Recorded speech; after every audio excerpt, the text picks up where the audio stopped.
What's up everyone? Welcome to Music with Mr. Nick. My name is Mr. Nick and this is week 2 of your 28-day guitar learning challenge. So if you're just joining us and this is the first video that you're watching, there's one before this. Go ahead and find that and start with that one. It'll explain the whole setup here. But you are in week 2, you have done week 1 and you've practiced all week. Congratulations. Your fingers hurt probably a little bit, right? But it's hopefully getting less and not worse by now. You're building up those calluses. And without further ado, let's just jump into lesson week number 2. Hey, that rhymes. Alright, so last week you guys learned spider fingers, right? It was this guy right here. I'm not gonna do the whole thing because that takes a while. Alright, so you learned the whole way down and you learned how to come back. So now we're gonna do something specific with that same concept, okay? And I'm gonna teach you part of what's called a scale. So now this is specifically called the G major scale. I'm gonna explain all the theory in this down the road in another video, but just what you need to know right now is this is the G major scale. And all a scale is, you guys, is a series of notes from one note to that same note going up or down, okay? In this case, we're gonna be doing both. So a whole scale will take up all 6 strings and, or there's a pattern for that essentially. And I'm gonna show you the first part of that pattern today. And I want you to get good at that this week. So here's how it works. I'm gonna play it for you real quick and then I'll break it down and I'll teach it to you. So here's what that first part of the G major scale looks and sounds like.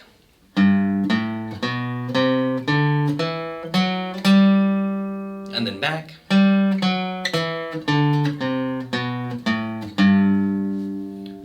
If you've ever heard the do, re, mi, fa, sol, la, ti, do, this is exactly what that is. We're going to be going up and back down, and if you notice, it's only on the first 3 strings of our guitar, so it's not even that hard. So let's jump in and learn it. So we're going to start by pointing our pointer finger, top string, 3rd fret, give it a pluck. That's the note G. Now here, you're going to want to hit the next same string, up on the 5th fret now, okay? The next note is A, and it's up on the 5th fret. Now for this note, I want you to use either your ring finger or your pinky. Don't use your pointer finger, don't use your middle, because that's too close. I want you to get used to using different fingers for these scales, okay? So, first note is your pointer finger, second note, I use my pinky.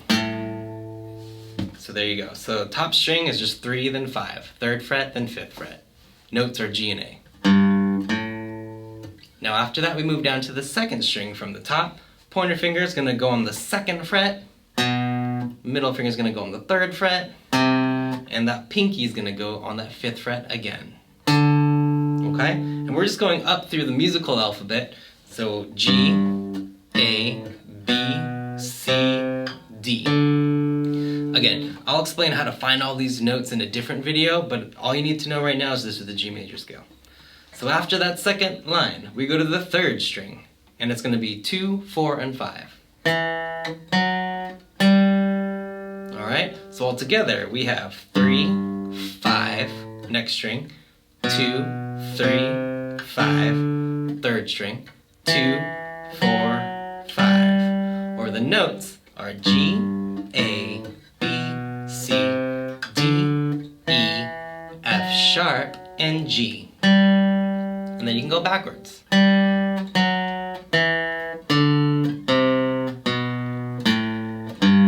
Okay? Start slow at first, make sure you get the pattern down, get the right notes down, make sure they're clear, and then once you finish that, then you can start working on some speed, okay? So this is where it starts to sound good. It sounds musical now, right? Spider fingers doesn't sound incredibly musical, but this scale does. So that is the first part of your G major scale. There you go. Alright, the other thing that we're going to learn today is 2 more chords. And that is all. Today's an easy lesson. So, last week, let's review the chords real quick that you learned. You got E minor, right? Where you took your middle and your ring finger, and you put them on the 2nd and 3rd string from the top, 2nd fret, gave it a strum. And you also learned D. Middle finger, bottom string, ring finger, string above that in the 3rd fret, pointer finger, string above that in the 2nd fret, and you strum the bottom 4. Okay, so that's D. So now, I'm going to teach you 2 more chords today. Now, another disclaimer here. There's multiple ways to make all of these chords, okay? You can use different fingers, you can do different positionings, and they're all just different flavors or different ways of making these chords, okay? There's no like one right way or wrong way. I mean, as long as you got the right notes in there, it's the chord. But there's different versions of all these chords is what I'm trying to say.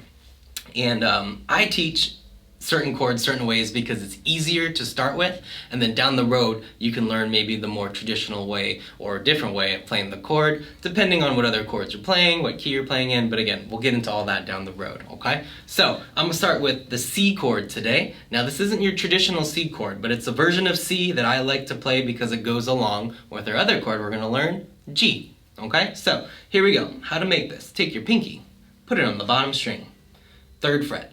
There you go. Ring finger goes on the string right above it, also in the 3rd fret. And your middle is going to go up to the 2nd to the top string, so it's the A string, in the 3rd fret as well. So let's stop right there and look at this real quick. In the 3rd fret, you have all 3 of these fingers so far. You got your pinky, you got your ring finger, you got your middle.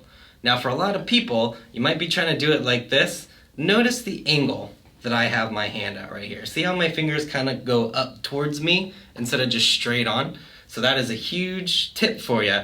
That'll save you a lot of wrist pain and finagling with your fingers to get that angle right. So little trick, have those fingers kind of pointing almost diagonal really towards you, not straight on the guitar like that, okay?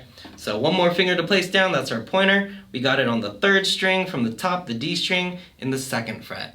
Alright, so we're going to press down on all those. We're going to skip strumming that top string, but we're going to strum the bottom 5. And that's our C. Okay, so if you have trouble with this one, which some people do, if you are, don't worry about it. Go one by one and find out where your trouble is. So check it out. So if you find trouble, find out which one you're on, follow that string up and be like, oh, I gotta press harder. Or you might find that one of your fingers is accidentally touching that string and causing it to be muffled. Whatever the problem is, you know which one it is now to solve. So, okay, so this is C. Now, I want you to pause right there and then take a look here, because G is so similar to C. G is very similar to C. All we need to do to make G now from here is take our middle and our pointer and move them up each a string. Just like that. Bottom 2 fingers stay the same. Now we have G. Strum all the strings. There's your G. Go back to C. Move each finger down. Skip the top string and give it a strum. There's C. G.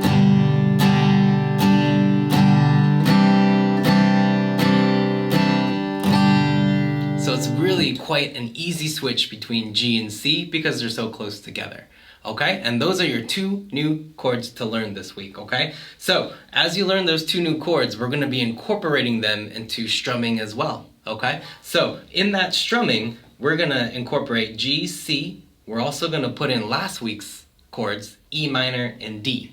Okay, so start easy, do like 4 on each, but go through that pattern, G, C, E minor, D, and try that. Here's what it sounds like. So I'm gonna start with G. Here we go. 1, 2, 3, 4. Gonna move to C. 2, 3, 4. E minor.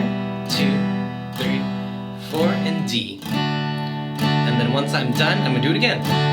G, 2, 3, 4, and C.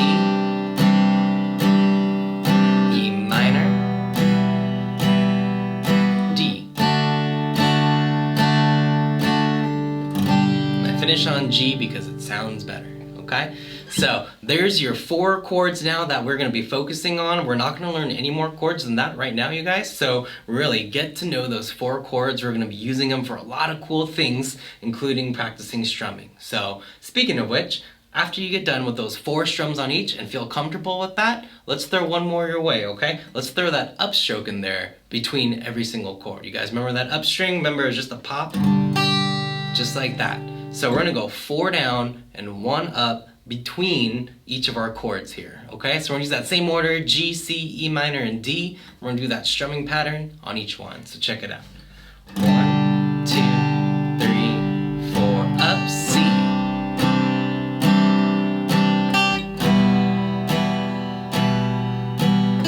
D. Okay? So there you go. This is gonna take some practice again, you guys. So don't feel bad if you can't get that right now. You have the whole week to practice this. Take your time with it. Do it in little spurts. Remember, reminder here, on your practice schedule, 10 to 15 minutes a day. You don't need a ton more than that, but please don't spend less than that, because I want to make sure at the end of this whole thing, at the end of 28 days, you can play guitar. So there we go, you guys. Thanks for tuning in to week 2. Enjoy your practice, and I'll see you in week 3.